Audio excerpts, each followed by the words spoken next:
성도 여러분 안녕하세요. 오늘도 우리 주 예수님의 은혜가 함께 하시기를 빕니다. 이 시간 하나님께 예배하시며 거룩한 삶으로 살아가겠다. 그것을 함께 다짐해 봅시다. 먼저 사도신경으로 우리의 신앙을 고백하겠습니다. 나는 전능하신 아버지 하나님 천지의 창조주를 믿습니다. 나는 그의 유일하신 아들 우리 주 예수 그리스도를 믿습니다. 그는 성령으로 잉태되어 동정녀 마리아에게서 나시고 본디오 빌라도에게 고난을 받아 십자가에 못 박혀 죽으시고 장사된 지 사흘 만에 죽은 자 가운데서 다시 살아나셨으며 하늘에 오르시어 전능하신 아버지 하나님 우편에 앉아 계시다가 거기로부터 살아있는 자와 죽은 자를 심판하러 오십니다.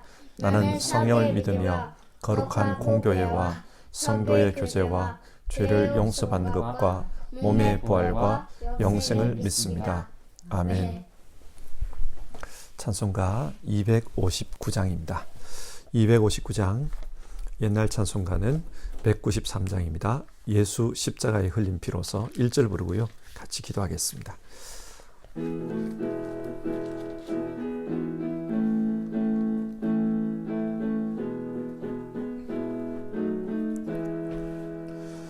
예수 십자가에 흘린 피로서 그대는 씻기어 있는가 더러운 죄 회개하는 능력을 그대는 참으지 않은가 예수의 보혈로 그대는 씻기어 있는가 마음속에 여러 가지 죄악이 깨끗이 씻기어 있는가. 아멘. 기도하겠습니다. 사랑 많으신 하나님, 우리를 사랑하셔서 예수님을 통해 십자가에서 피 흘려 우리 죄를 속죄해 주신 것 감사를 드립니다. 하나님의 사랑 가운데 우리는 깨끗함을 받았고 그래서 이 세상에서 거룩하게 살아 하나님이 어떤 분인지를 선전하는 그런 하나님의 사람이라고 말씀해 주셨습니다. 하나님, 하루하루의 삶, 우리에게 다가오는 이 시간들 거룩한 삶으로 살아낼 수 있도록 도와주시옵소서. 예수님 안에서 정말 예수님이 주시는 은혜로 우리를 깨끗하게 해주신 그 은혜로 우리가 거룩하게 살 수 있도록 도와주시옵소서. 성령 하나님, 우리 속에서 역사하여 주시옵소서. 하나님의 거룩함을 드러낼 수 있도록 우리 각자 가운데 역사해 주시옵소서. 오늘 이 예배 가운데도 함께 하시고 또 우리로 하여금 생각하게 하시고 하나님의 은혜로 살게 하옵소서. 우리 주 예수님의 이름으로 기도합니다. 아멘. 함께 읽으실 성경 말씀은 요한 1서 3장 4절부터 10절까지입니다. 요한 1서 3장 4절에서 10절 한 절씩 교독하겠습니다. 죄를 짓는 사람마다 불법을 행하는 사람입니다. 죄는 곧 불법입니다. 여러분이 아는 대로 그리스도께서는 죄를 없애려고 나타나셨습니다. 그리스도는 죄가 없는 분이십니다. 그러므로 그리스도 안에 머물러 있는 사람마다 죄를 짓지 않습니다. 죄를 짓는 사람마다 그를 보지도 못한 사람이고 알지도 못한 사람입니다. 자녀된 되니 여러분, 아무에게도 미혹을 당하지 마십시오. 이를 행하는 사람은 하나님이 의로우신 것과 같이 의롭습니다. 죄를 짓는 사람은 악마에게 속해 있습니다. 악마는 처음부터 죄를 짓는 자이기 때문입니다. 하나님의 아들이 나타나신 목적은 악마의 일을 멸하시려는 것입니다. 하나님에게서 난 사람은 누구나 죄를 짓지 않습니다. 하나님의 씨가 그 사람 속에 있기 때문입니다. 그는 죄를 지을 수 없습니다. 그가 하나님에게서 났기 때문입니다. 하나님의 자녀와 악마의 자녀가 여기에서 환히 드러납니다. 곧 그 의를 행하지 않는 사람과 자기 형제 자매를 사랑하지 않는 사람은 누구나 하나님에게서 난 사람이 아닙니다. 아멘.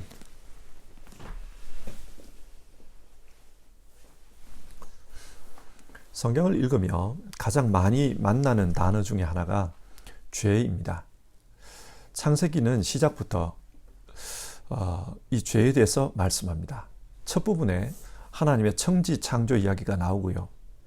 바로 이어서 인간의 타락 이야기가 나옵니다. 여러분, 이런 성경의 구조를 통해서 우리에게 무엇을 말하려고 합니까? 인간에게 죄는 정말 심각하고 또 중요한 문제라는 뜻입니다. 그래서 성경은 처음부터 죄 이야기를 합니다.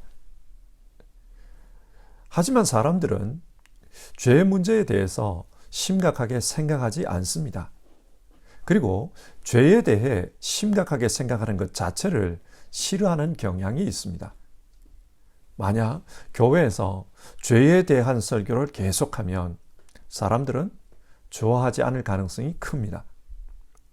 그보다는 행복, 성공, 은혜, 축복 이런 주제로 설교하는 것을 더 좋아합니다. 그러나 신구약 성경 전체를 보면 성경은 죄 문제를 아주 심각하게 다루고 있습니다. 기독교 역사에서 영적으로 부흥했던 그런 시대들이 있습니다. 이 시대의 공통점 중 하나는 그때 죄에 대한 설교가 많았다는 것입니다. 그리고 사람들은 자신들의 죄를 심각하게 받아들였고 진심으로 회개했습니다. 우리가 잘 아는 1907년 한국의 평양 대부흥 같은 경우에도 죄를 회개하는 것에서 시작이 되었습니다. 원산에 있던 하디 선교사가 사람들 앞에서 자신의 죄를 고백했습니다. 그러자 이것을 들은 다른 선교사들도 함께 통회하며 회개했습니다. 그리고 이런 회개 운동이 점점 전국적으로 확산이 되었습니다.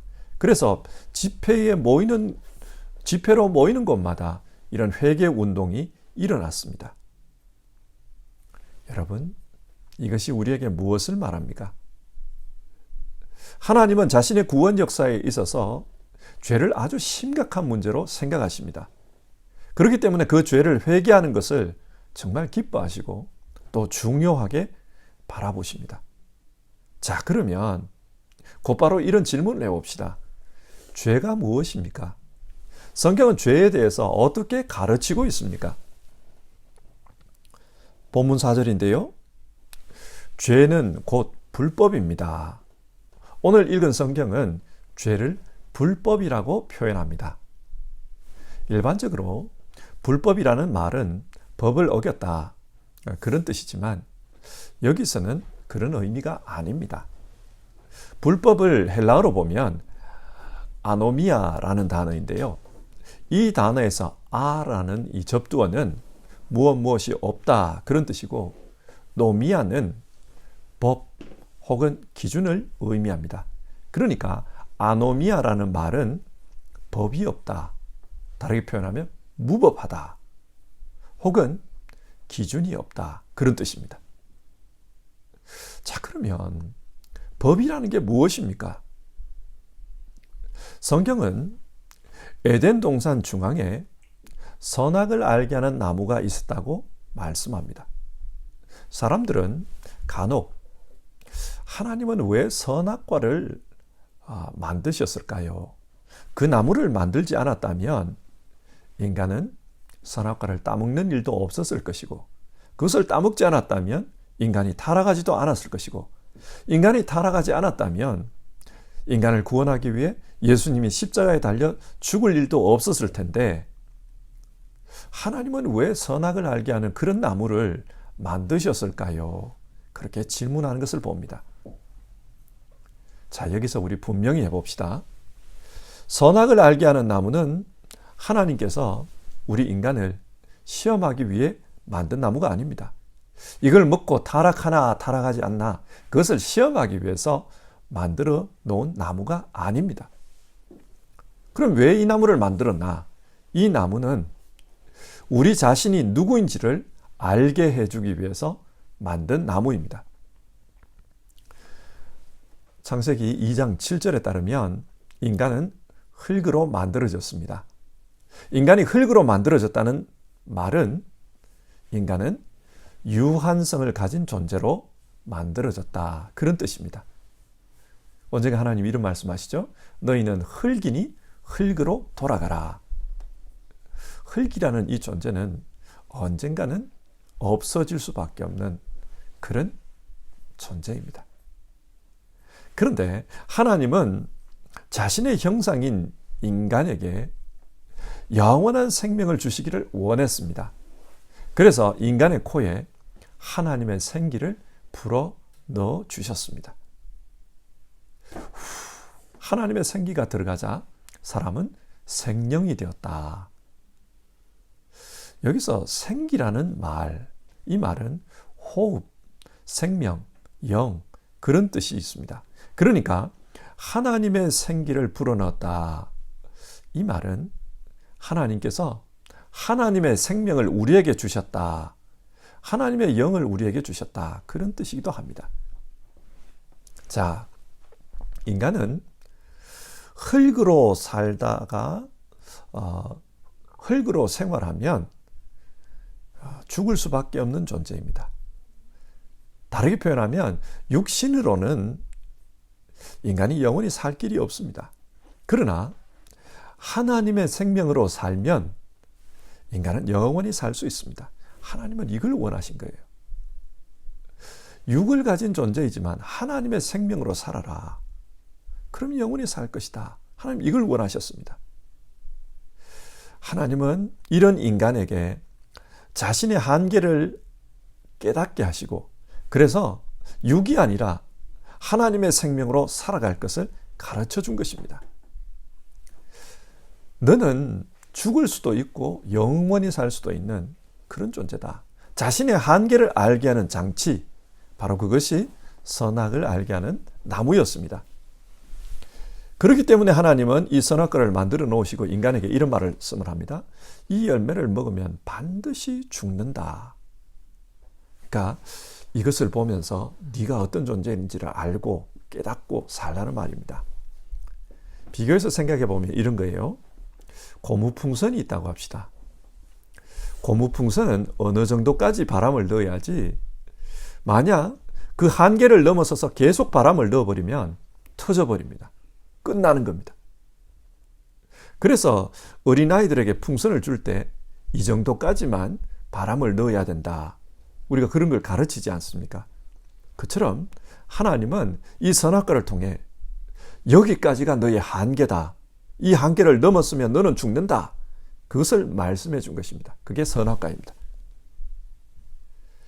자, 그러면 이 선악과를 통해서 우리에게 가르쳐주는 인간의 한계가 무엇입니까? 인간은 선과 악을 알게 하는 이 나무 열매를 먹으면 죽는다 그랬어요. 그러나 하나님은 그것과 상관이 없어요.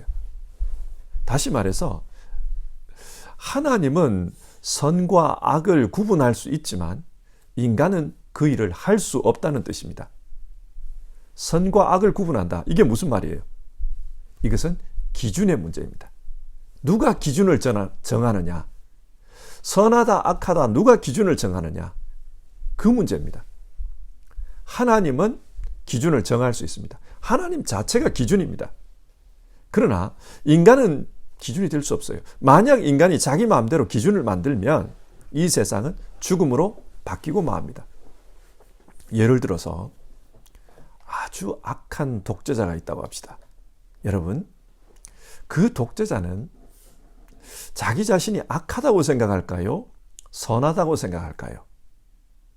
스스로는 악하다고 생각하지 않을 가능성이 큽니다. 그러나 그런 독재자 때문에 그 백성들이 죽어납니다. 계속 죽어가요. 자, 선과 악을 정하는 것, 이것은 기준의 문제입니다. 앞에서 아노미아가 뭐라고 했습니까? 기준이 없는 것. 죄는 기준이신 하나님을 떠나버리는 것입니다. 이게 죄입니다. 하나님 없이 자기 마음대로 살아가는 것, 이것이 죄입니다. 인간에게 원죄가 있다고 하지 않습니까? 이것이 의미하는 것은 인간은 본성적으로 자기가 기준이 되어 자기 마음대로 살려는 경향성을 가지고 있다는 말입니다. 자, 이런 인간을 위해 하나님께서 조치를 취해 주셨습니다. 그것이 무엇입니까? 5절을 보면 그리스도께서는 죄를 없애려고 나타나셨습니다. 하나님께서 그리스도를 보내주셨습니다. 그러면 이 그리스도께서는 어떻게 우리의 죄를 없애주십니까? 성경에서 하나님이 우리의 죄를 없애주는 것, 이것을 속죄라고 합니다. 그런데 히브리 말로 속죄는 덮는다, 그런 뜻이에요.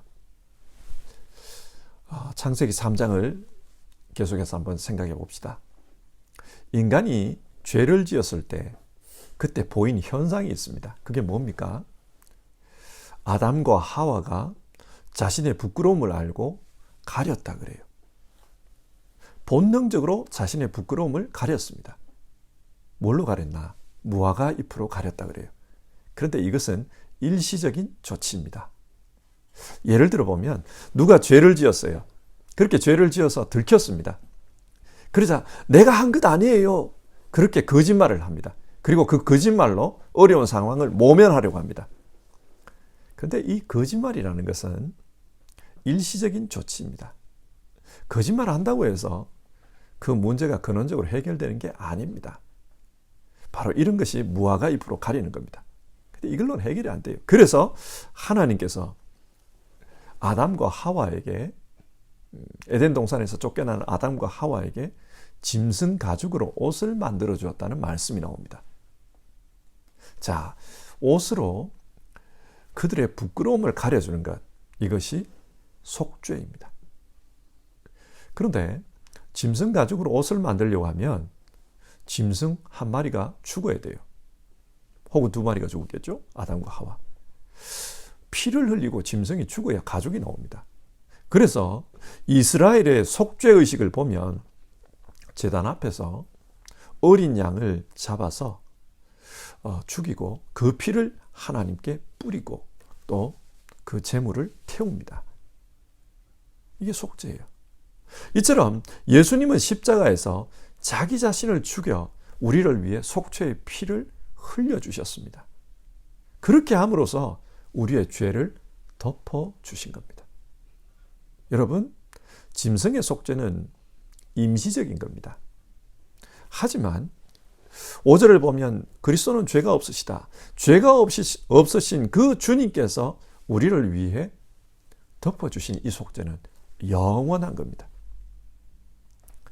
자, 이렇게 속죄함을 받은 사람은 이제 어떻게 살아야 합니까? 6절을 보시면 그리스도 안에 머물러 있으라고 가르칩니다. 예수님께서 우리의 죄를 덮어주셨으니까 그 주님 안에 있으면 우리는 하나님 보시기에 거룩한 사람, 의로운 사람, 죄 없는 사람으로 살 수 있습니다. 예수님 안에 있을 때 그래요. 그래서 예수님 안에 머물러 있으라고 말씀합니다. 그런데 우리가 예수님 안에 머물러 있으려고 하면 마귀가 우리를 미혹할 수가 있습니다. 그래서 7절을 보면 미혹당하지 말라는 당부가 나와요. 마귀는 끊임없이 유혹하고 우리를 넘어뜨리기 위해서 공격해 옵니다. 하지만 예수 안에 있으면서 미혹당하면 안 된다. 하나님께서 의로우신 것 같이 의롭게 살려고 노력해야 된다. 성경 그것을 말씀해 줍니다. 그리고 8절을 보면 하나님의 아들이 나타나는 목적은 악마의 일을 멸하기 위해서이다. 그런 말씀이 나옵니다. 예수님은 십자가에서 이 마귀의 권세를 물리치셨습니다. 어떻게 물리치셨나? 이런 거예요. 캄캄한 어둠이 있습니다. 그러나 그 어둠도 밝은 태양이 떠오르면, 아침이 되어서 밝은 태양이 떠오르면 완전히 물러갑니다. 마찬가지입니다. 악마가 이 세상을 난동하면서 그렇게 살아요. 그러나 예수님께서 이 땅에 오셔서 십자가를 지시고 속죄의 피를 흘려주시면 이 땅에서 왕노릇하던 마귀는 완전히 패한 겁니다. 마귀는 멸망했습니다. 그래서 예수님 안에 있는 사람들은 이 마귀와 상관없이 살 수 있다. 성경 그렇게 말해요. 9절을 보겠습니다. 좀 어려운 말씀인데요. 하나님에게서 난 사람은 누구나 죄를 짓지 않습니다. 하나님의 씨가 그 사람 속에 있기 때문입니다. 그는 죄를 지을 수 없습니다. 그가 하나님에게서 났기 때문입니다.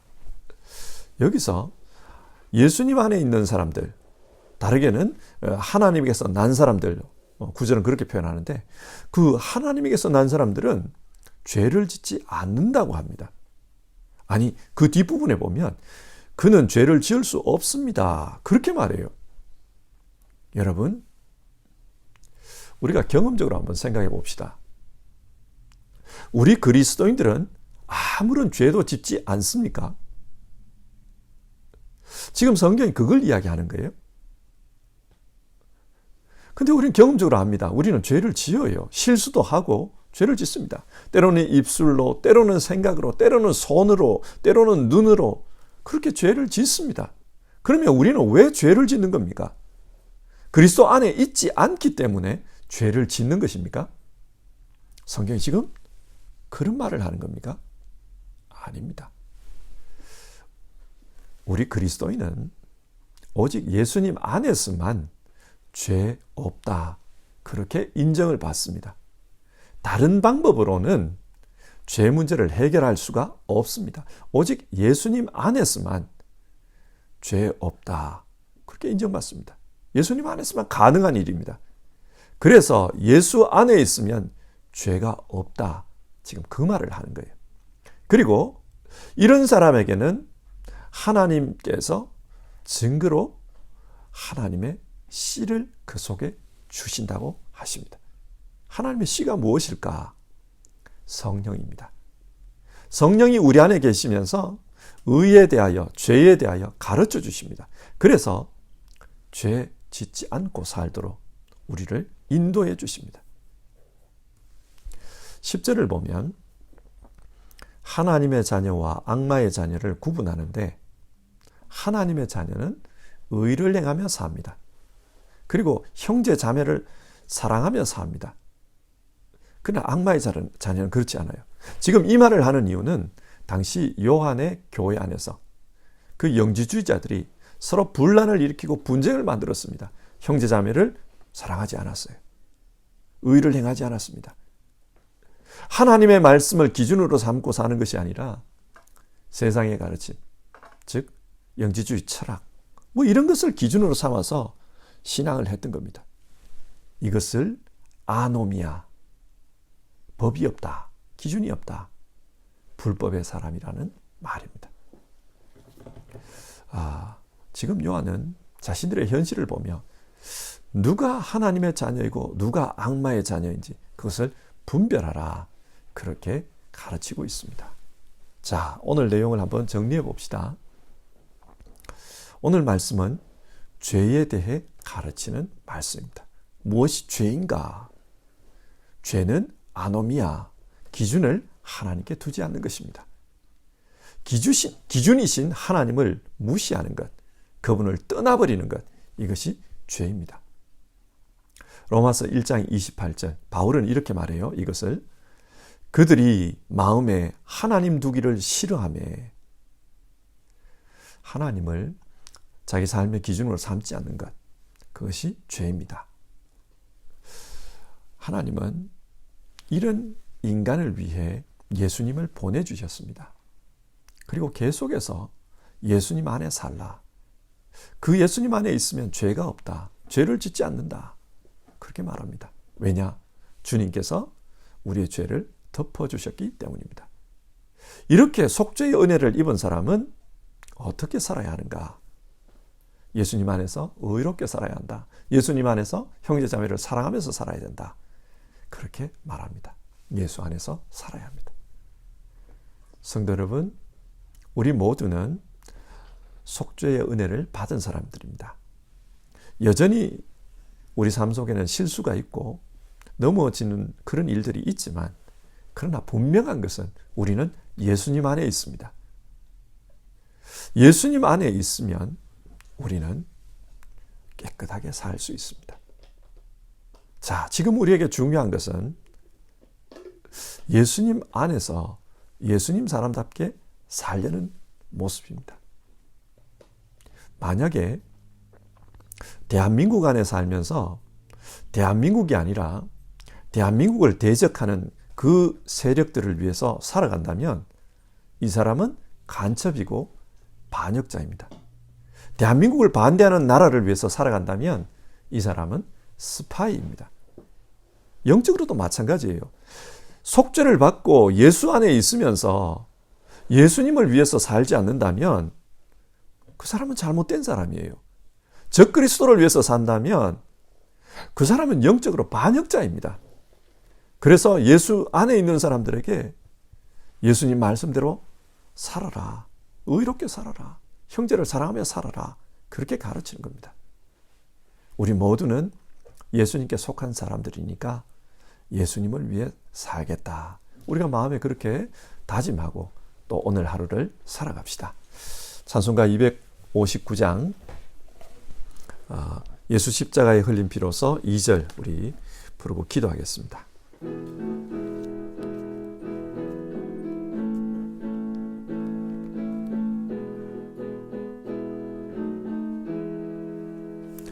주 예수와 밤낮으로 늘 함께 그대는 행동을 하는가 아무 때나 어디서나 그대는 십자가 붙들고 있는가 예수의 보혈로 그대는 씻기어 있는가 마음속에 여러 가지 죄악이 깨끗이 씻기어 있는가.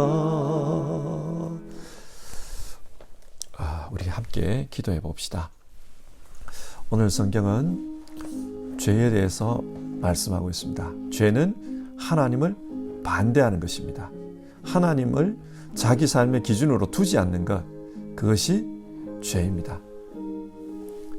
근데 우리가 살아가는 이 시대는 이 죄에 대해서 생각하는 것 자체를 싫어해요. 어쩌면 우리 역시도 그렇습니다.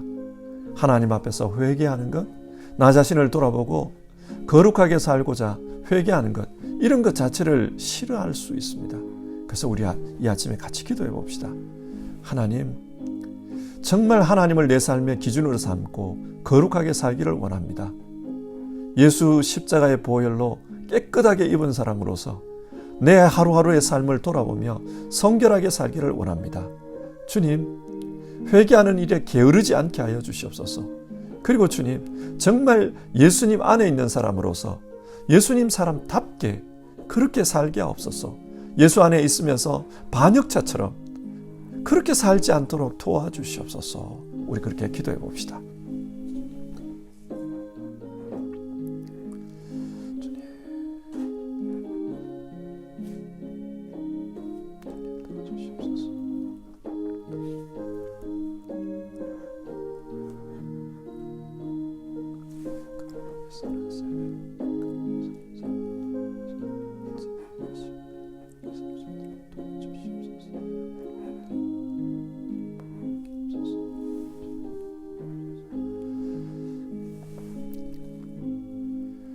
하나님, 오늘 죄에 대해서 말씀하는 성경 말씀을 우리가 같이 나누었습니다.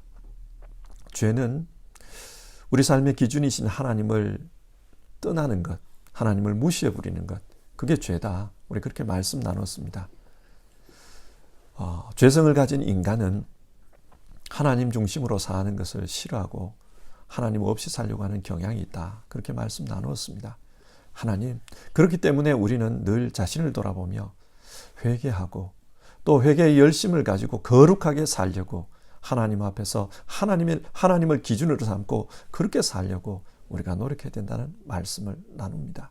아버지 하나님, 정말 우리 그렇게 살 수 있도록 도와주시옵소서. 그래서 우리 각자의 삶 속에 영적인 부흥이 있게 하여 주시옵소서.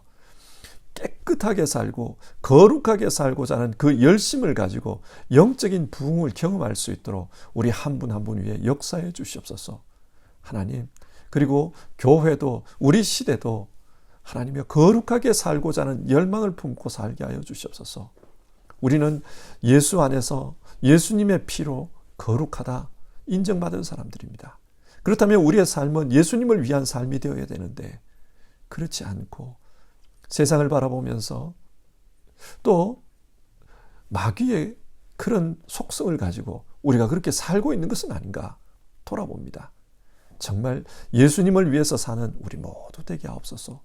예수님 말씀, 예수님 가르침에 충성된 우리 모두 될 수 있도록 도와주시옵소서.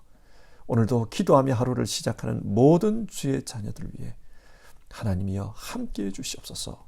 예수님 이름으로 기도드립니다. 아멘. 하늘에 계신 우리 아버지, 아버지의 이름을 거룩하게 하시며 아버지의 나라가 오게 하시며 아버지의 뜻이 하늘에서와 같이 땅에서도 이루어지게 하소서. 오늘 우리에게 일용할 양식을 주시고 우리가 우리에게 잘못한 사람을 용서하여 준 것 같이 우리 죄를 용서하여 주시고 우리를 시험에 빠지지 않게 하시고 악에서 구하소서. 나라와 권능과 영광이 영원히 아버지의 것입니다. 아멘.